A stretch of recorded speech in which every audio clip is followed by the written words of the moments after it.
हम गर्व से कह सकते हैं, अपने आप को गर्व से कहने का तभी अधिकार है जब हम अपने खाली वक्त में इस श्रवण संघ को लोगों तक पहुंचाने की कोशिश करें और गर्व से कहेंगे कि हम श्रवण हैं और आप भी श्रवण हैं। 120 करोड़ लोगों तक श्रवण संघ को पहुंचाने के लिए समय कम है और काम ज़्यादा है, मेहनत ज़्यादा करनी पड़ेगी। इसलिए आज के इस इलेक्ट्रॉनिक दौर में हमें जितना हो सके अपने इस पोर्टल के माध्यम से, अपने व्हाट्सएप के माध्यम से, अपने ग्रुपों में ज़्यादा से ज़्यादा अपने इस जो हमारी यूट्यूब संबंधी हैं उनको भेजें। उनके बहुत अच्छे जो सब्जेक्ट होते हैं उनका उद्देश्य होता है सच्चा मानव वही है जो अपने निजी दुख से उठ करके अपने उद्देश्य होता है। जिस तरह से बाबा साहब डॉक्टर अम्बेडकर ने अपने 4 बच्चों को करके अपने संकल्प से वो कभी डगमगाए नहीं और अपने वो संकल्प पूरा किया जिसका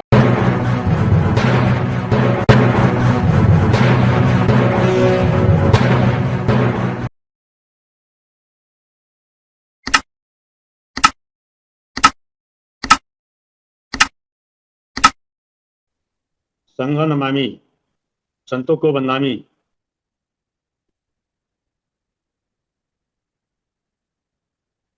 माइक बंद हुआ सर आपका? जी सर। श्री नमो संघाय, संघ नमामि, संघ नमामि, संघ नमामि, संतों को बंदामी।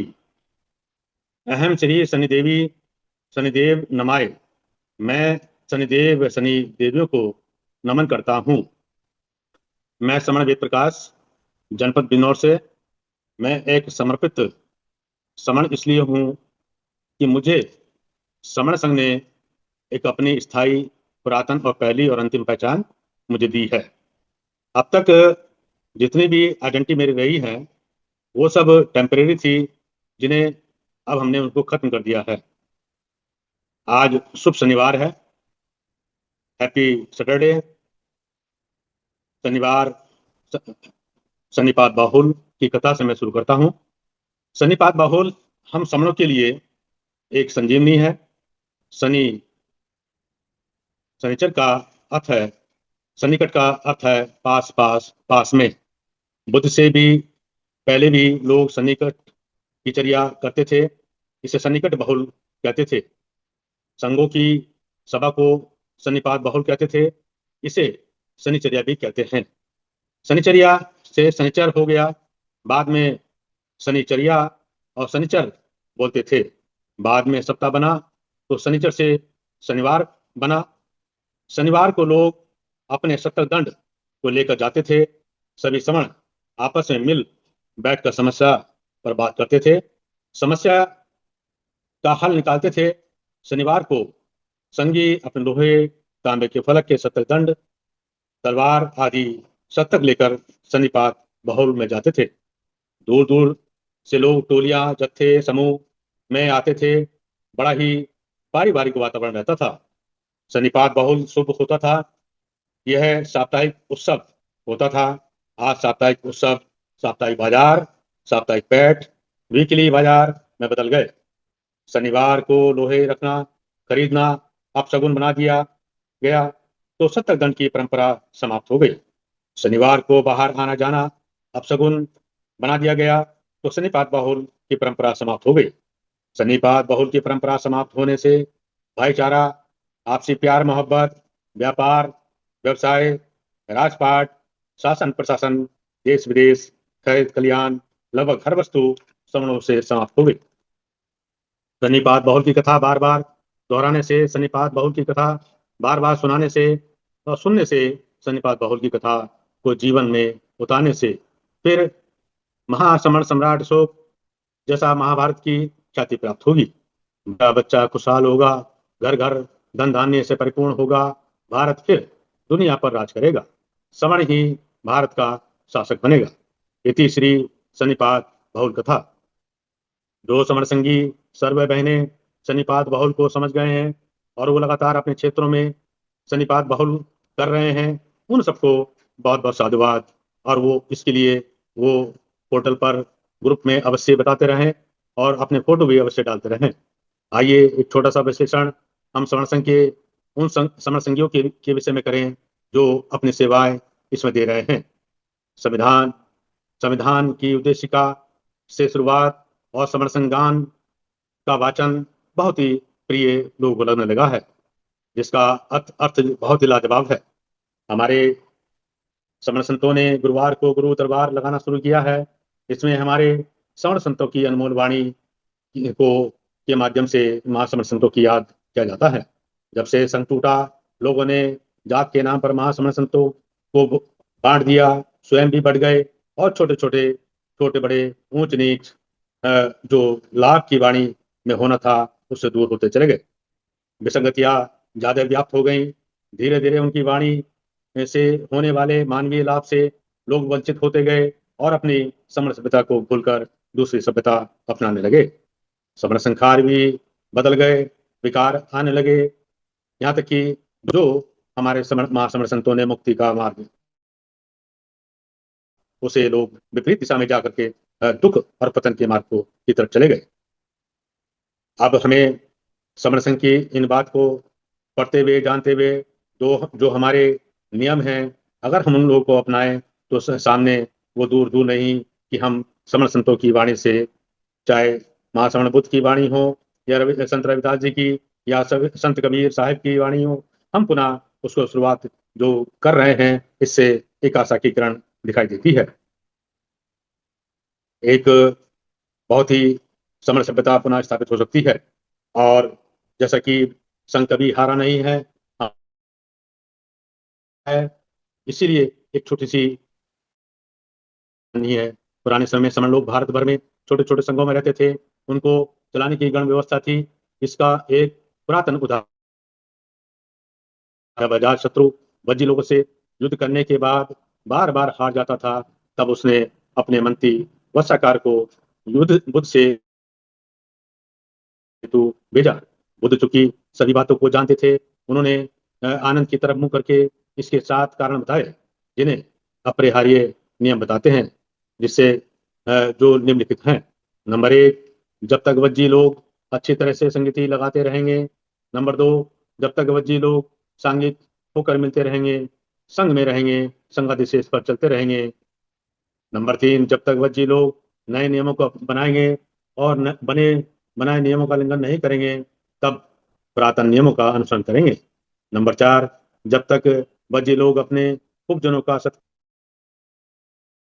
सत्कार, सम्मान, समर्थन व उनकी सलाह का पालन करते रहेंगे। नंबर 5, जब तक वज्जी लोग कुल महिलाओं का सम्मान करते रहेंगे, वे बलपूर्वक या विरोध नहीं करेंगे तो उन्हें कोई हराने वाला नहीं है। नंबर 6, जब तक वज्जी लोग नगर या नगर के बाहर चेतियों, स्तूपों को आदर करेंगे, वे धमदान देते रहेंगे। नंबर 7, जब तक वज्जी लोग अर्थों की रक्षा, सुरक्षा, समर्थन देते रहेंगे, तब तक वज्जियों को पतन नहीं होगा। सन्निपात बहुल के नियम से यह सिद्ध होता है कि हम एक साथ रहते थे, एक साथ निर्णय लेते थे और उस निर्णय पर सभी चलते थे। एक साथ रहने को ही संघ कहते हैं। दुनिया में बहुत से पुरातन संघ हैं जो अपने आप अपने जीवन की सुरक्षा, सुख, सुविधा व विकास के लिए बने हैं। प्रकृति में इन संघों को बनाया है, जैसे शेरों का संघ, कुत्तों का संघ, भेड़ियों का संघ, लकड़बग्गों का संघ, हिरणों का संघ, भैंसों का संघ, जिराफों का संघ, मधुमक्खियों का संघ, चींटियों का संघ संघ, मछलियों का संघ, चिड़ियों का संघ, बंदरों का संघ। सम्मान संघ में जो बहनें हमारी आज बहुत ही बढ़ चढ़ करके हिस्सा ले रही हैं, क्योंकि समण संघ का एक छोटी सी किताब में वक्तव्य आया है, जो स्लोगन है, यदि आजाद होना है तो अपनी महिलाओं की गुलामी का आनंद लेना बंद कर दो। साथ ही एक एक स्लोगन और कहा है, यदि समण संघ को, ये स्लोगन है, यदि समण संघ को चट्टान की तरह अटल मजबूत करना चाहते हो तो अपनी महिलाओं को समण संघ का सक्रिय सदस्य बनाओ। साथियों, बहनों ने इस मिथक को भी झुठला दिया है और उस पर काम करना शुरू किया है। किसी सभ्यता संस्कृति को गुलाम बनाना हो तो उस सभ्यता संस्कृति की महिलाओं को गुलाम बना दो, उस सभ्यता संस्कृति के बच्चे पैदाशी गुलाम होंगे। इन सबको पढ़ने के बाद हमारी बहनों बहनों ने संघ में जुड़कर ये मान लिया है कि समण संघ ही मुक्ति का द्वार है।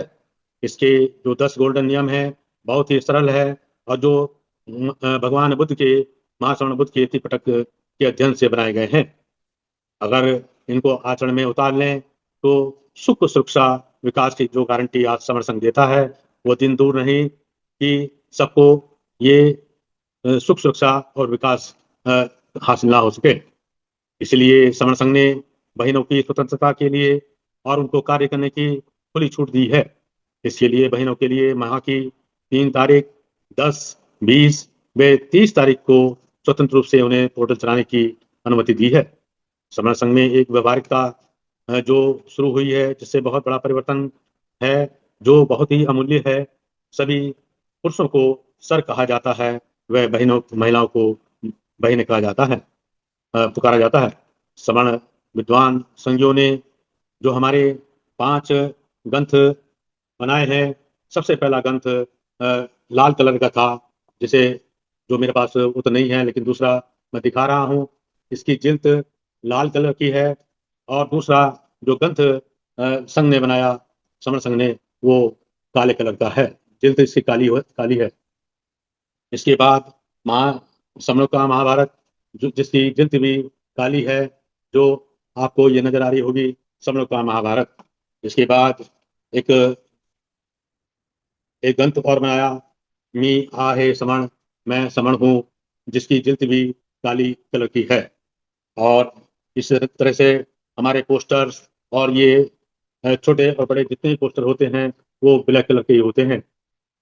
बहुत से लोग इस पे ऐतराज करते हैं और ये कहने को सुनने को मिलता है कि समण संघ इस काले अशुभ कलर को क्यों इस्तेमाल करता है, जबकि हमारे सिर के बाल भी काले होते हैं, आंखों के अंदर जो रेटिना होता है वो भी काला होता है। और काला रंग ना होने से कितना लोग अशुभ समझने लगते हैं, अपने आप को बुरा समझने लगते हैं। इसलिए काले रंग के ऊपर दो चार लाइनें हैं, जिसे मैं बताना चाहता हूँ। काला रंग अक्सर लोग अशुभ मानते हैं, जबकि काला रंग अज्ञान अशुभ होता, काला रंग नहीं बल्कि अज्ञान अशुभ होता है। बचपन से ही हमें सिखाया गया है कि काला रंग अशुभ होता है, लेकिन किसी ने यह नहीं बताया कि काले बादल ही धरती की प्यास बुझाते हैं, काली मिट्टी ही अन्न उगाती है, काली स्याही ही इतिहास और संविधान लिखती है, काला ब्लैक बोर्ड ही एक मजदूर के बेटे को कलेक्टर, डॉक्टर, इंजीनियर और जज बनाता है। अगर काला अशुभ होता तो ज्ञान का पहला मंदिर ब्लैक बोर्ड काला क्यों होता? सोचिए, समस्या कभी रंग में नहीं थी, समस्या इस सोच में है जो इंसान की पहचान के रंग, जाति और जुल्म से करती है। महान लोग रंग नहीं देखते, प्रतिभा देखते हैं। सवर्ण संघ अंधविश्वास और अंधविश्वास ही नहीं, तर्क अंधविश्वास तोड़ता है और तर्क सिखाता है। शिक्षा डर नहीं आत्मविश्वास देती है। इसलिए समण संदेश साफ है, अशुभ काला रंग नहीं, अशुभ है ज्ञान, अशुभ है नफरत, अशुभ है बिना सोचे समझे किसी बात को अ, सच मान लेना। आइए संकल्प लें, अपने परिवार के बच्चों को समणीय शिक्षा दें, कुतर्क नहीं बल्कि तर्क अपनाएं। इंसान को उसके ज्ञान और चरित्र से पहचानेंगे, रंग से नहीं। अब रंग बदलने की नहीं, सोच बदलने की जरूरत है। साथियों, यदि इस देश के संगठन के लोग और विद्वान साथी, पढ़े लिखे लोग हमारे इन 5 समण ग्रंथों को पढ़ लें, तो निश्चित रूप से अ, हम नहीं बल्कि उनकी पीढ़ी इस देश के लिए शासक बन जाएगी। लेकिन देश के लाखों संगठन की पद प्रतिष्ठा, मंच माला और चंदे के कारण इस समण सभ्यता को तहस नहस कर दिया। आज हमारी विरासत नहीं बच पा रही है। संविधान के 4 स्तंभ लगभग हिला दिए गए हैं, जो गिरने के कगार पर हैं। हमें इनको बचाना है, तो अपने स्वास्थ्य और परिवार का विशेष ध्यान रखते हुए लोगों से लगातार मिलना होगा, पोर्टल पर उनको लाना होगा। अपने मित्र मंडली, अपने साथियों से, अपने परिवार सदस्यों से उनसे निवेदन करना होगा कि आइए और हम लोग समण संघ में जुड़े, क्योंकि और संगतियां भी लगानी होंगी। जैसे जैसे वो समण संघ की ओर आकर्षित होंगे, जैसे भी वो आकर्षित होना चाहें, चाहे वो पोर्टल के माध्यम से हो या जैसा हम चाहें, कैलेंडर, साहित्य या पोस्टर दें, जैसा भी वो आकर्षित होना चाहें, उनको हम लोग जो है बांटें। थोड़ा सा त्याग और संदान बड़ा ही परिवर्तन कर सकता है। हमें समण संघ समण संघ में सभी नियमों को अपनाना पड़ेगा। अनुशासन ही कामयाबी की कुंजी है। कठिनाइयां कितनी भी हों, लेकिन हमें रुकना नहीं है। साथियों, इस तरह से इकट्ठा होने से हमें अपनी पुरातन समर सभ्यता को कायम करने में ज़्यादा वक्त नहीं लगेगा। आज संघ में जिस तरह से कुछ साथी के समर्पण की भावना से लोग काम कर रहे हैं और शुरू किया है, समर संघ आज इस बात का मजाक उड़ाते हैं कि आप इस उम्र में आकर के 60, 70, 80 के दशक में आकर के आप किस तरह से काम कर रहे हैं, आपको क्या मिलने वाला है। इस तरह की मजाक जो साथी उड़ाते हैं, तो एक छोटी सी घटना कहानी है। एक 70 वर्षीय बुजुर्ग व्यक्ति सड़क के किनारे आम का पौधा लगा रहा था। तभी वहां से गुजरने वाले कुछ साथी उसका मजाक उड़ाने लगे और उनसे कहने लगे, जिस पेड़ को तुम लगा रहे हो, क्या इसके फल आपको खाने को मिलेंगे। इस पर बुजुर्ग व्यक्ति ने बड़ी ही नम्रता से और मुस्कुराते हुए कहा, जो फल हम खा रहे हैं या खाए हैं, उन्हें भी तो हमने नहीं लगाया था। हमारे बुजुर्गों ने जो कार्य किए हैं, उसका लाभ हमें हमें मिला है। इसलिए हमारा भी दायित्व है कि हम समाज और आने वाली पीढ़ियों के लिए कुछ ऐसा करें जिससे उन्हें भी लाभ मिल सके। यही सही मायने में पे टू सोसाइटी होता है। लेकिन आज जिस तरह से पे टू सोसाइटी का गलत तरीके से माहौल बना करके लोगों पर दबाव बना करके जिसका इस्तेमाल किया, लाखों संगठन आज परजीवी के रूप में पे टू सोसाइटी के नाम पर उसको इस्तेमाल कर रहे हैं। समर संघ को एक्टिव होकर के इस चीज को रोकना होगा, तमाम उन कुरीतियों को रोकना होगा। ये हमारी जिम्मेदारी है। जो समर संघ के 10 नियम हैं, अगर हम लोगों में विस्तार से बड़ी ही शालीनता के साथ में इनको बताया जाए, तो निश्चित रूप से परिवर्तन की गारंटी है। प्रिवेटिव सोसाइटी से लोग धीरे कंगाल होते गए हैं, लेकिन उसके बदले में मिला कुछ नहीं है। जबकि समर संघ ने जो अपने दूसरा नियम, इससे लोगों में बड़ी बेचैनी फैली है। लोग परेशान हैं कि अब आने वाले समय में अगर समर संघ को नहीं रोका गया, तो निश्चित रूप से हमारी रोजी रोटी और हमारी गाड़ियां, ये सब चीजें बंद हो जाएंगी। इसलिए साहब, रात दिन विद्वान साथी रिटायरमेंट के बाद पूर्ण रूप से समर्पित कर चुके हैं। सुबह भी कुछ साथियों ने अपने ऊपर होटल को चलाने की जिम्मेदारी ली है, और बहनों ने भी बड़ी जिम्मेदारी के साथ में काम करना शुरू किया है। और जो किताब के माध्यम से लोगों को बताया जा रहा है, अगर इन सब ग्रंथों का हम लोग बारीकी से अध्ययन कर लें, तो निश्चित रूप से परिवर्तन होना निश्चित है। हम ये भी कोशिश करें कि जितने भी हमारे महासमर संतों का